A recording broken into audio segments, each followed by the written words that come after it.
বাবলা পুলিশে চাকরি করেন। বিধবা মা এবং বউকে নিয়ে বাবলা সংসার।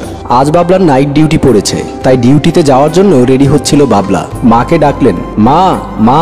মা নার্গিস বেগম আসলেন, বললেন, কিরে বাবা, কেন ডেকেছিস? বাবলা বলল, মা আজ আমার নাইট ডিউটি, সারা রাত ডিউটি করে ভোরবেলায় আসবো, তোমরা বউ শাশুড়ি এক বিছানায় ঘুমিও। বাবলার মা নার্গিস বেগম বলল, বাবা রে, তোর বউ তো আমার সাথে থাকতে চায় না। বাবলা বলল, কেন থাকতে চায় না? নার্গিস বেগম বলল, বাবা রে, তুই তো জানিস আমি রাত্রে একটু কাশি, কাশিটা মাঝে মধ্যে মাত্রাতিরিক্ত হয়ে যায়, এই কারণে তোর বউ আমার সাথে ঘুমোতে চায় না। বাবলা বলল, আচ্ছা ঠিক আছে, আমি ওকে বলে দিচ্ছি। বলেই বউকে ডাকতে লাগলো, শিমু শিমু। শিমু আসলো, বলল, কি জন্য ডেকেছো? বাবলা বলল, তুমি নাকি মায়ের সাথে ঘুমোতে চাও না? শিমু বলল, এত বড় ফ্ল্যাট, 3টা রুম, 3 রুমে 3টা খাট রয়েছে, আমার মার সাথে ঘুমোতে হবে কেন? বাবলা বলল, আমি নাইট ডিউটিতে যাচ্ছি, মার যদি হঠাৎ কিছু লাগে। শিমু বলল, মার কিছু লাগলে আমাকে ডাকলেই তো হয়। নার্গিস বেগম বলল, হয়েছে বাবা, বউয়ের সাথে ঝগড়া করার দরকার নেই, আমার কিছু প্রয়োজন হলে আমি বউকে ডাকবো। ঠিক আছে বাবা, তুই এখন আল্লাহর নাম নিয়ে বের হয়ে যা। এমন সময় নার্গিস বেগমের বেয়াই মোমেন সাহেব ঢুকলো। নার্গিস বেগমকে দেখেই মোমেন সাহেব সালাম দিল, আসসালামু আলাইকুম। নার্গিস বেগম মুখটা ঘুরিয়ে ওয়ালাইকুম সালাম বলল। নার্গিস বেগম মোমেন সাহেবকে তেমন পছন্দ করেন না, কারণ নার্গিস বেগমের একমাত্র মেয়েকে বিয়ে দিয়েছিল মোমেন সাহেবের ছেলের সাথে। একটা অসুখে মেয়েটি মারা যায়, পরে মোমেন সাহেব ওনার ছেলেকে অন্য এক জায়গা থেকে আবার বিয়ে করিয়েছে। বাবলা তাওইকে দেখে বলেন, কেমন আছেন তাওই সাহেব? মোমেন সাহেব বলল, ভালো আছি বাবা, হঠাৎ করে তোমাদের কথা মনে পড়ে যাওয়াতেই দেখতে চলে এলাম। নার্গিস বেগম বলল, আমার মেয়ে মারা গেছে, আপনার ছেলেকে আপনি অন্য জায়গা থেকে বিয়ে করিয়েছেন, তাহলে আর এই বাড়িতে আসার দরকার কি?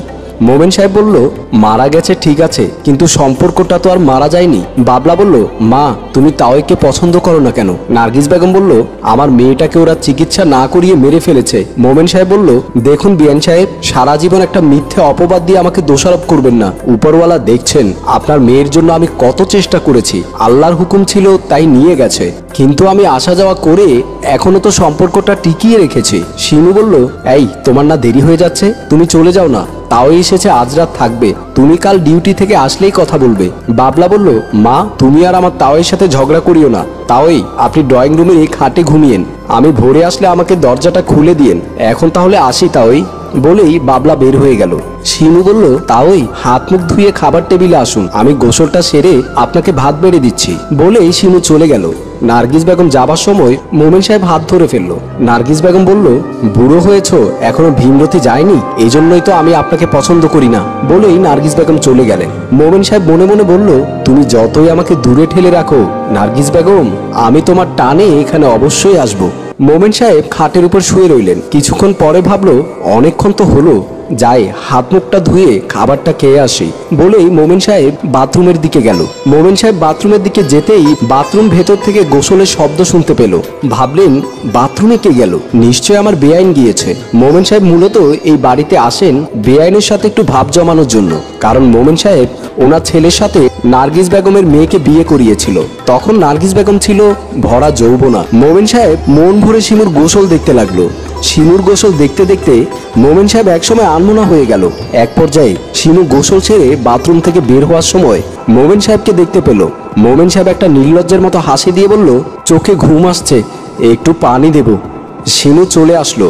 মোমেন সাহেব বাথরুমে ঢুকে মুখের মধ্যে পানি ঝাপটা ছিটাতে লাগলো। মোমেন সাহেবের সারা শরীর যেন আগুনে ঝলসে যাচ্ছে, তাই ঠান্ডা পানি মুখে ঢেলে নিজেকে ঠান্ডা করার চেষ্টা করলো। খাবার টেবিলে শিমু যখন মোমেন সাহেবকে খাবার বেড়ে দিচ্ছিল, তখন মোমেন সাহেব শিমুকে জিজ্ঞেস করলো, তোমার শাশুড়ি খাবে না? শিমু বলল, উনি রাতে খায় না। শিমু বিষয়টি বুঝতে পেরে বলল, তাই আপনি নিজে নিজে খান, আমি আসি। বলেই চলে গেল। রাতে মোমেন সাহেব খেয়ে দিয়ে খাটের উপর শুয়ে আছে। কিছুতেই ওনার ঘুম আসছে না, কারণ কিছুতেই মোমেন সাহেবের ঘুম আসছে না। তাই উনি মনে মনে ভাবলো, এক রুমে বেআইন শুয়ে আছে আর অন্য রুমে পুত্রার বউ শিমু। মোমেন সাহেব ভাবলেন, বেআইন যেহেতু একা রুমে থাকেন, তাহলে বেআইনের রুমে চলে যায়। এই ভেবে মোমেন সাহেব বেআইনের রুমের দিকে উকি দিতে গেল। উকি দিয়ে দেখলো বেআইন ঘুমিয়ে আছে, তবে ওনাকে এতটা অ্যাক্টিভ মনে হলো না। বেআইনের প্রতি আর মন গেল না। মোমেন সাহেব ভাবলো, শিমু রুমের দিকে গিয়ে দেখি ওকে কেমন লাগে। শিমু রুমের দিকে গিয়েই দরজা ফাঁক করে পর্দা সরাতেই মোমেন সাহেব চমকে উঠলেন। পাশের রুমে শুয়েছিল শিমুর শাশুড়ি। রুম থেকে চিৎকার শুনতে পেয়ে শিমুর শাশুড়ি হাতে লাঠি নিয়ে দৌড়ে আসলো। বৌমার রুমে গিয়ে 2-3টা বাড়ি দিল। মোমেন সাহেব দৌড়ে পালিয়ে গেল। নার্গিস বেগম তখন বলল, এই দুশ্চরিত্রার লোকটাকে আমি এজন্যই দেখতে পারি না। আমি তো তোমাদেরকে অনেক কথা বলতে পারি না, কোন মুখে বলি? আমার মেয়ে বেঁচে থাকতে এই লোকটা আমার উপরে কুনজর দিয়েছিল, হতচ্ছাড়া মরতে বসেছে, তাও চরিত্রটা ভালো হলো না। এজন্যই লোকটাকে আমি ঘরে রাখতে চাইনি, আর আমার ছেলে আমার কথা না মেনে ওকে ঘরে ঢুকিয়েছে। হ্যালো ভিউয়ার্স, আমাদের গল্পটি সম্পূর্ণ কাল্পনিক। আমাদের গল্পটি যদি আপনাদের ভালো লেগে থাকে তাহলে লাইক, কমেন্ট, শেয়ার করে সবাইকে দেখার সুযোগ করে দেবেন। ধন্যবাদ।